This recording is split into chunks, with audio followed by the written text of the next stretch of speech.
L'amélioration de l'image de l'institution vise à renforcer la visibilité et la crédibilité de la gendarmerie, tant auprès de ses personnels qu'auprès du grand public. Elle repose sur le développement et la mise en œuvre d'une stratégie de communication cohérente, alignée sur la vision globale de l'institution.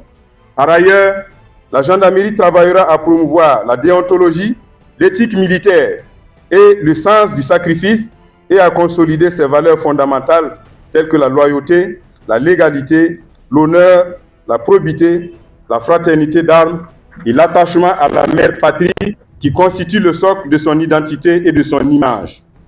Elle s'investira pleinement dans une lutte contre les pratiques malveillantes en affichant une tolérance zéro face aux mauvaises pratiques et les rackets qui plombent la collaboration franche des citoyens, entachent sa réputation et sapent les bases de l'économie nationale.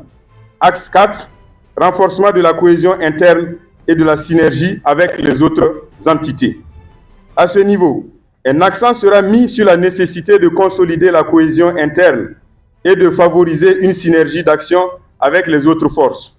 Il s'agira de renforcer les cadres de concertation et d'améliorer la communication interne pour une meilleure coordination.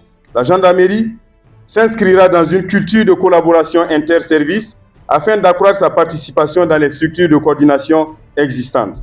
Elle veillera également à maintenir une coopération étroite avec les personnels militaires, paramilitaires et les volontaires pour la défense de la patrie afin de relever ensemble les défis communs et garantir une action collective efficace. En somme, la gendarmerie nationale, sous mon commandement, s'engage à participer davantage et activement à la mission de reconquête du territoire national en parfaite synergie avec les autres forces engagées.